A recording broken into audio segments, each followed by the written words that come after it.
Welcome to the latest episode of 5 on the Floor on the 5 Reasons Sports Network. Thanks for joining us on your favorite podcast app. We're on Podbean, Spotify, Google Podcasts, Apple Podcasts. We're also on Dash Radio every single weeknight at 7 p.m. Also, check out the 5 Reasons YouTube channel. Our pregame and postgame shows will be starting soon before Floor and Post Up 5R. Of course, if you still care about football in South Florida, we've got lots of that over there as well. Also, 5reasonsports.com. If you're a Hurricanes fan, I would really recommend Vishnu's article, which posted up there today. I have an article about the Dolphins and, of course, Brady Hawk, Marco Romo, Mateo, and the rest of our crew covering the NBA and the Heat, and we have no paywall. Also, check out the great sponsors of the 5 Reasons Sports Network. If you need to recover from that football weekend, get yourself some CBD. We always tell you to go to Therapist Preferred. It's a CBD company founded in 2019 by physical therapists to maximize performance and recovery for active people. 100% THC free and third-party lab verified. All the products made in the U.S. with cutting-edge technology from organically grown hemp. The most popular products, the CBD sports cream, the gummies. I like the strawberry lemonade. They got the green apple there too. And of course, you can get the tincture, and there's a lot more there on the site. So make sure that you check it out. Use the code 5REASONS. That's the number 5 reasons for 25% off your order plus free shipping on all orders. Again, it's therapistpreferred.com. Use the code 5REASONS. And now, tonight's episode from the arena. Yeah. 5 on the floor, ride for my dogs. Where here's the thing, you can check the score. Hustle hard, couple scars, wearing bubble frauds. Just like Butler said, you in trouble, y'all. Kept the floor playing, got it all band. Y'all seen the block, stop with one hand. And Pat we trust, it's power, have the guts. We're here to bring the heat, y'all can hang it up. Welcome to 5 on the Floor, a daily insider show on the Miami Heat and the NBA, featuring Ethan Skolnick, Greg Sylvander, and Alex Toledo, plus others from the 5 Reasons Sports Network. All right, welcome back to 5 on the Floor here from FTX Arena. I've got to get used to saying that in Miami. First preseason game for the Miami Heat. We're actually coming to you like halfway through the fourth quarter right now because we saw enough. We'll catch up with the rest of it later, but want to make sure that we get this to you at a decent hour tonight. The Heat, as we talk right now, are leading by 20 against the Hawks, but really that's not the story. The story is that without Jimmy Butler tonight, pretty much, and we'll get to the floor plan here in a second, but pretty much everything we wanted to see from every specific Heat player we saw. I mean, everything was just about as advertised. So tonight's floor plan, I've got Alex Toledo with me. You can follow him at Tropical Blanket. He's on a little chair, so I'm going to try to hand him the mic here. We're in a back photo room, getting used to the arena being back to normal. We're actually back in the media room for the first time in a couple of seasons, basically a year and a half. Got Greg Sylvander in his office in one of the Carolinas. You can follow him at Greg Sylvander. So let's get to that, and let's get to what we talked about on the preseason preview. We said we wanted to see 3 things tonight. We each picked one. I said I wanted to see what a real point guard looked like, and we saw it offensively. Alex said he wanted to see what that real point guard looked like in terms of point of attack defense, and we'll get into some of that specifically. And Greg, you said you wanted to see some things from some of the other players. We saw all of it. Kyle Lowry started, didn't play the second half, had 7 assists.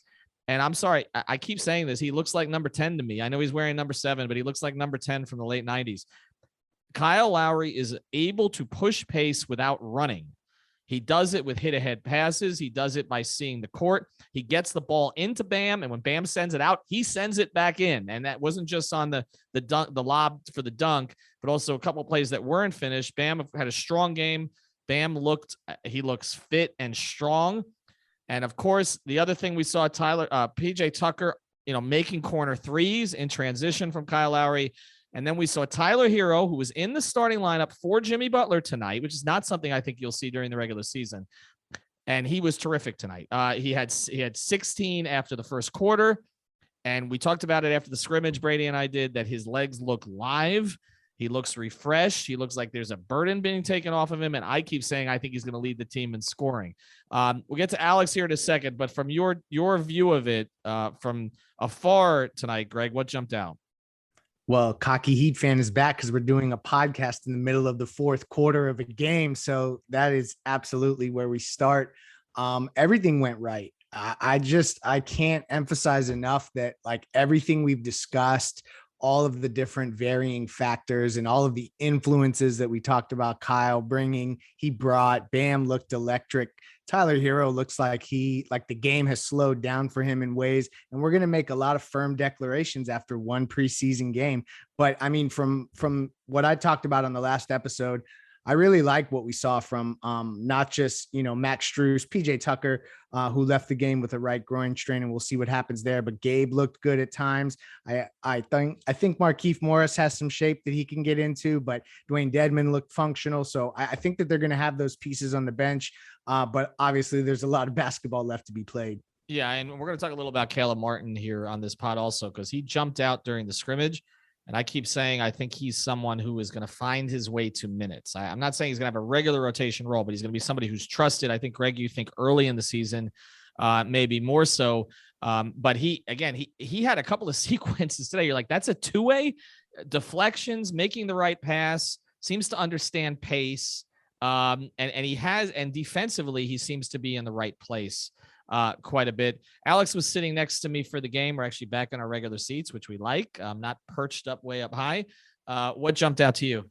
Well, look, the Lowry thing was obvious. His impact on the game was clear, and especially you got to see it, I think, right away, just because there was no Jimmy Butler, right? And I think that was kind of the whole thing. We had that pace episode a week ago, and we talked on that episode about Lowry and Herro lineups possibly being the ones to kind of push that pace a little bit, specifically when Jimmy's off. And that's exactly what we saw right when the game started. Lowry looks like he's been playing with these guys forever. I mean, he just kind of, I feel like that's the way that he just generally composes himself, is right. He's just always kind of moving the ball around and getting things going. It's just right when that ball tips, it's 100% energy. And that's what you saw out there. Caleb Martin absolutely stood out on both ends of the floor. On defense, he just was everywhere, on the ball, off the ball, wasn't helping too much, right? Like cheating and leaving guys wide open. I just think like he looked like, and Lake said this on the last pod, I believe, looked like somebody who can contribute right away. And we talked about this during the game, could be somebody who, is their 11th man who's kind of plug and play. I just think he looks solid as all hell. And obviously the story, like you said, was Tyler, just him going 9 of 12. He got to a shot however he wanted, looking extremely confident from the get-go. I just think like they left him out there a little bit longer, and other guys just was like, just keep riding that energy, right? I think him having that confidence is great, and he was just getting to the shot however he wanted to. He looked like that 3-level scorer that we want him to be, and I just think it's great that he's starting it off this way. Like I said, like we've been talking about him, the 3-level scoring part of that is the three, and I feel like that was kind of a decline. That was the real decline that he faced last season, was just 3-point percentage. He went 3 of 4 tonight. So I just feel like it really could not have gone any better.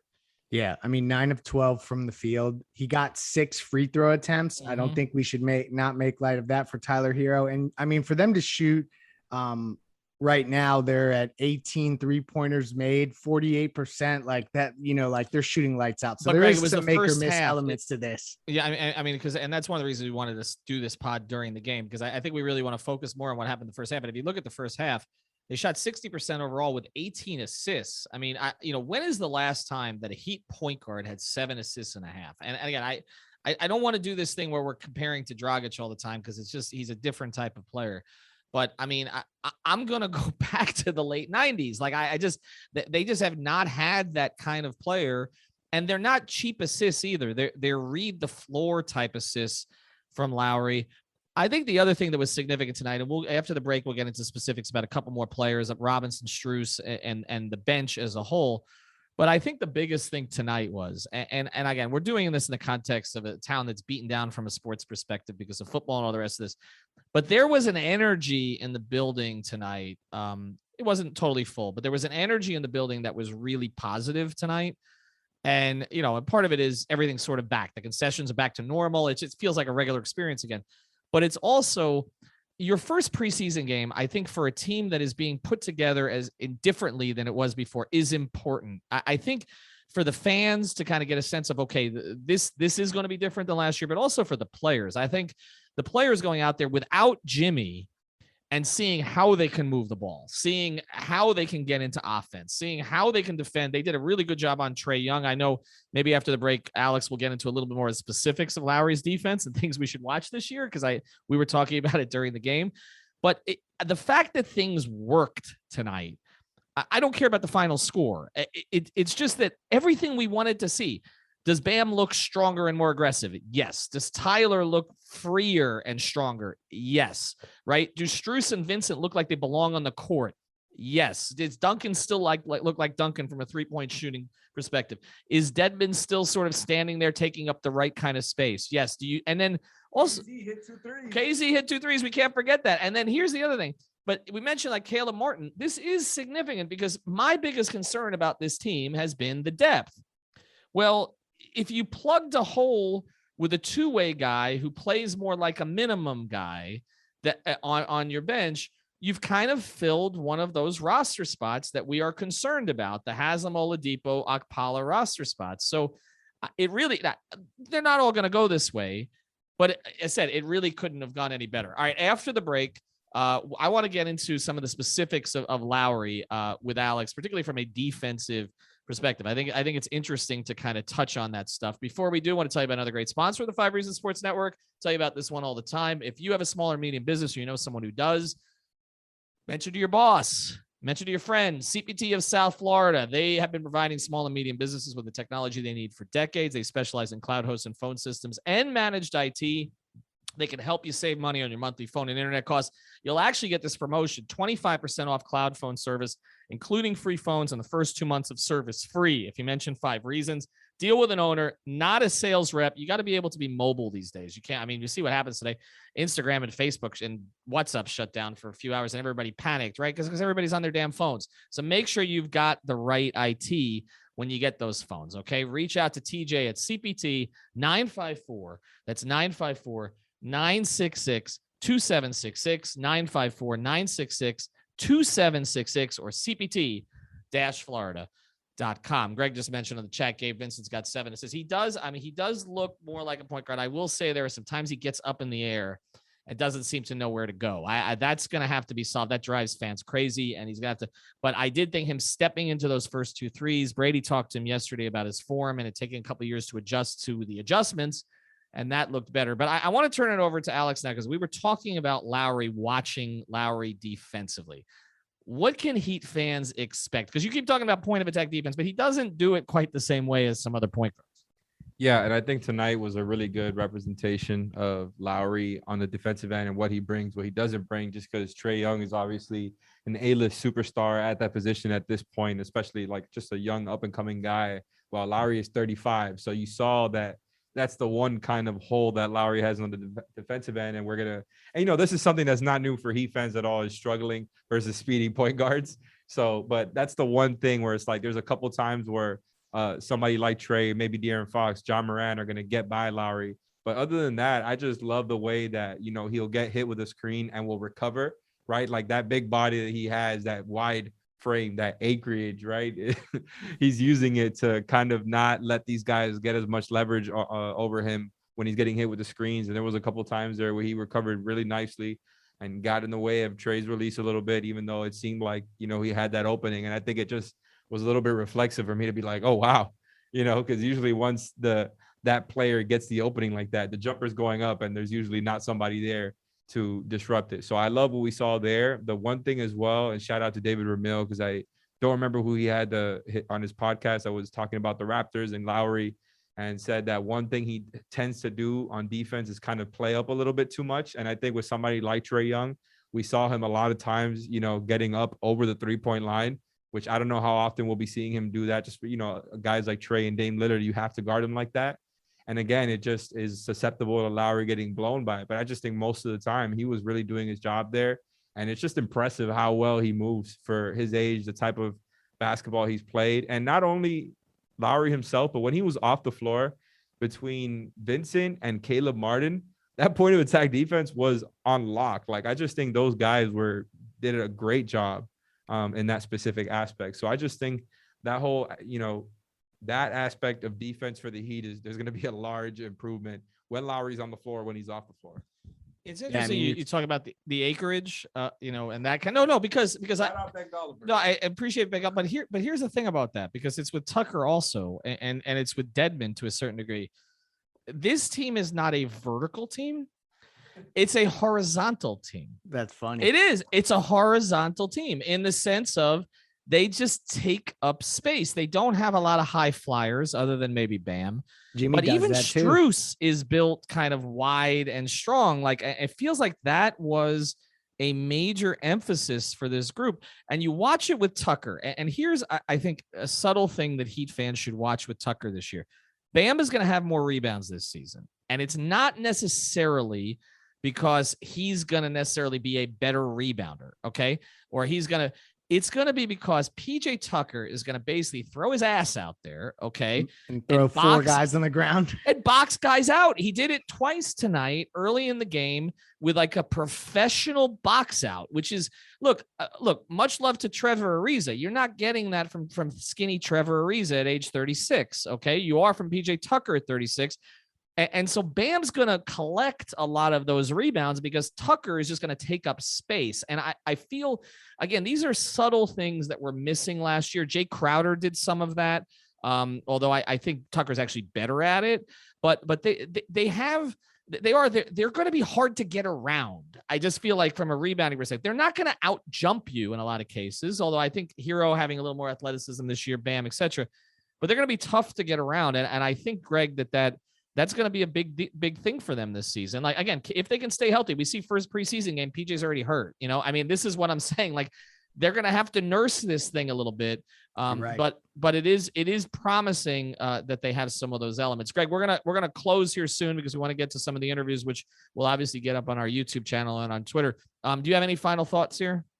No, it'll be interesting to see, to your point, PJ Tucker, if he misses, if a groin strain, they're probably going to take very, very cautiously. So I wouldn't expect to see him. So I think here's where we start to see the lineup chess match. We've talked about Morris maybe being more comfortable as a starter. Well, he may get that role sooner rather than later. So I'm interested to see that in the next game. So something to look forward to, but otherwise everything went great. So it's hope trafficking time for me.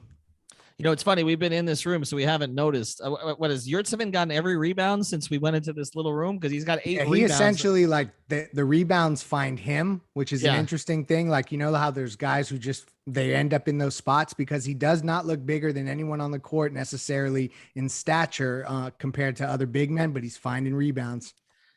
I don't know. Somebody I know just referred to him as a male model to me. So I don't know if he's just staring people down and getting the rebounds. I'm not sure exactly how that works. Just somebody huh? That's it. No, was it you? No, it was. No, I said he should be on The Bachelor. Oh, it was. There was a female friend of mine that said the same thing. So I'll take her advice over yours. All right. Anyway, check out our sponsor, cpt-florida.com. That's cpt-florida.com. If you need IT, therapistpreferred.com, and use the code 5 Reasons there. And also, we always mention this, manscaped.com, 20% off with the code 5RSN. We'll be back during the week working on some special guests here. I can tell you we have confirmed Eric Reed will be back for a 3rd straight year to give his five things to watch for the season. And we should be having on a couple of the other broadcasters as well. So stay here with 5 on the floor. Everybody I saw tonight at the arena who said that they listened to the podcast on the way in, thank you. We appreciate that. Talk soon. Thank you for listening to the 5 on the floor on the 5 Regional Sports Network.